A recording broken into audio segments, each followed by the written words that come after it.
Welcome to Rivalries around the world in this rainy part of Spain, in the southern part, in Andalusia, or actually in East Andalusia. In this episode, we're checking on a really relatively unknown derby between Malaga and Granada. So let's go jump into it.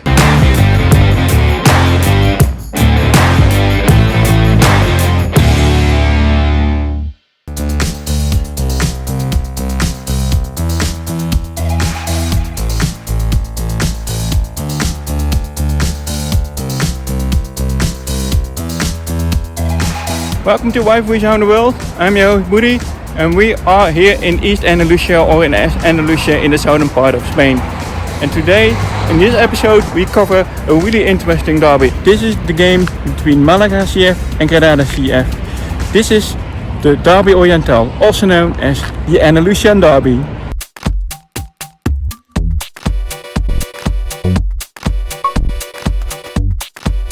Andalusia, or East Andalusia in general, was actually stretched from the entire bottom, the southern part of Spain.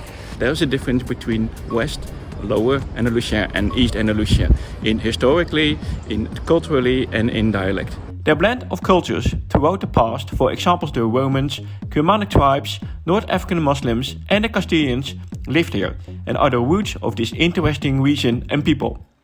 Both history and geography have greatly contributed to modern day culture and identity. What you think it is typical Spanish, those customs and food can be tracked back to Andalusia. For example, flamenco, bullfighting and Hispano-Moorish architecture styles. And Andalusians are really proud on their duende, an indescribable feeling only Andalusians can understand. When you think about religion, well, Catholicism, if you see here back in the church, you see that everywhere in Andalusia is a big deal here. Think about those common and very known Easter processions before Easter itself, for example, like Semana Santa.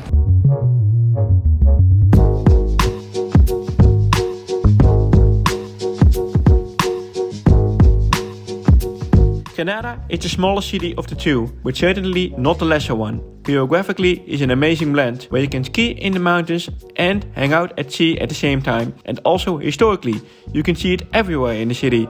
It was the last stand of the Moorish stronghold in the Middle Ages on the Iberian Peninsula. If you talk about food, well, there is definitely tapas, also a Spanish thing what originated here. And Granada is one of the cities you can eat tapas for free when you buy a drink. Actually, one thing that's really the big difference between Malaga and Granada, and that's actually, this is such a historic city.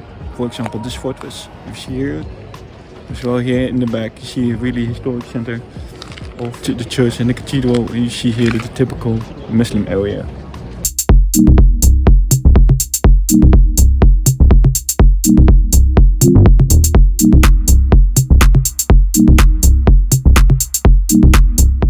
Just 1 hour ride by train from each other, Malaga and Granada. We are here in Malaga now. It is the second largest city in Andalusia after Seville, and it is a quite different city.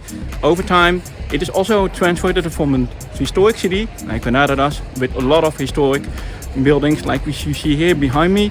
Also, they made a transition into more local economy, into commerce and as well in tourism, because the beach is not really that far from here. They made also the transition into the modern times, especially about culture, music and art. And especially art, Picasso is a really big deal here because he is born and raised in Malaga.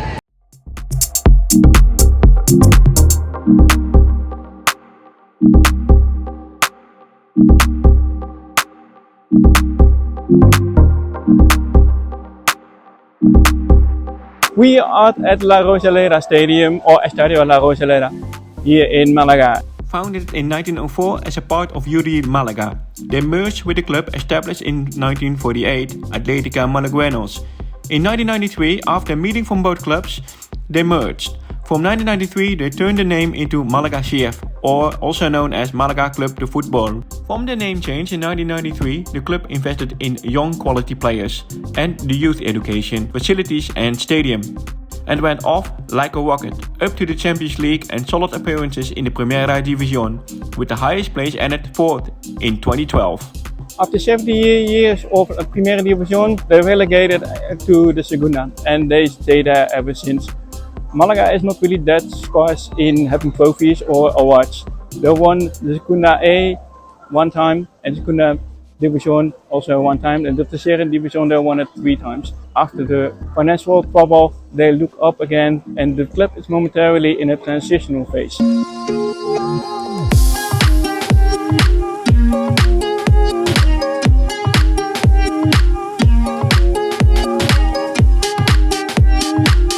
"90 kilometers away, we are at Granada CF's ground, Los Boquerones. The club, with the red-white colors, founded on April 1931 as Club Recreatief Granada. Later they turned their name into Granada CF, also known as Granada Club de Football. The club is bigger in results than Malaga does. 3 times they won the Segunda Division, Segunda B Division, and as well the Tercera Division. And 1 time they had a runner-up here at the Copa del Rey. The fans call themselves the Nazaries, the Nazaries, after the last Muslim dynasty, the Moorish dynasty here in Granada.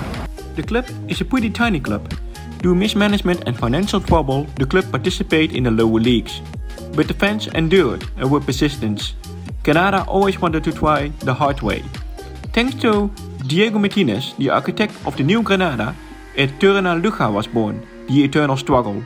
It means the fans are loyal, dedicated and determined to have faith for better times. Thanks to Diego Martinez, Granada CF make their way up again up to the Primera Division and as well into Europe. Unfortunately in 2021, Granada relegated to the Segunda Division. So now we end up here again where we actually stand now.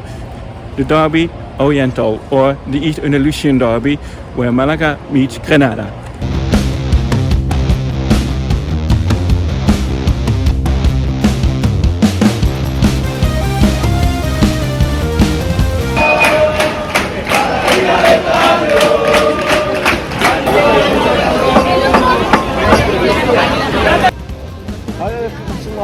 We are already here to face the entire atmosphere of the derby today.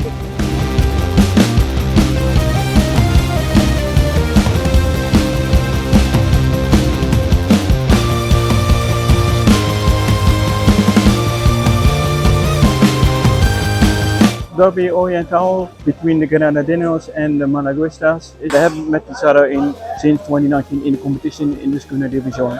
Granada overpowered actually in Malaga. However, they met each other last year in the Copa del Rey and they also won by 2-1. Because both teams were in the past different divisions, the rivalry intensified during the 70s.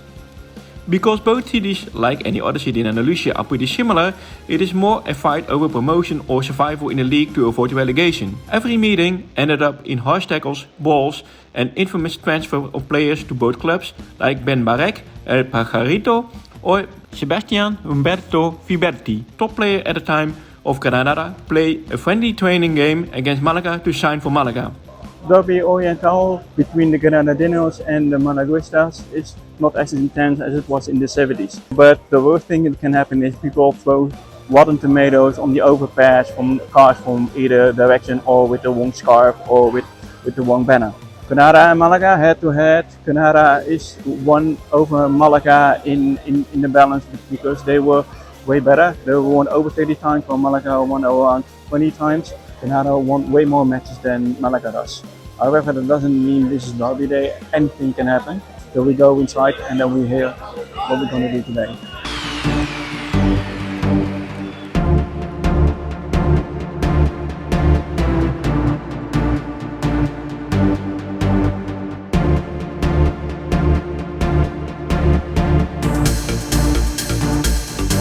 In Andalusia, in between, there's a kind of common sense because they really love each other, have a common identity. We'll see what we're gonna face because I saw a lot of Malaga CF outside, just I think it's just a precaution. Let's go and having a great time. Between Malaga and Granada, it's more a celebration right now instead of that animosities in the 70s.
So let's do a quick recap now on the final whistle. Well, the game was a really interesting one. First half, we thought it was totally wet, but 70 minutes, we had a really dry game until the last 15 minutes. But Malaga scored one goal by 1-0 in the first half, and we were thinking they were behind by 0-1, but they still didn't. Then Granada came with 1-1, and then the game was totally open. It is totally worth it to see this game. Even everybody thought Malaga get a penalty, but by the VAR it was actually not a penalty. So, and the free kick, several other chances for both sides. A really interesting game, and especially this is totally true Derbi Andalusia or Derbi Oriental. Really worth it to visit, and it's a true celebration because everybody, all the fans are sitting mixed with each other, with family. They are from both sides. Totally worth it. So let's go back to the hotel. I really need dry socks. If you like this video, leave a like and post below in comments which other underrated football derby or rivalry we should cover in the future. Thank you for watching and don't forget to subscribe.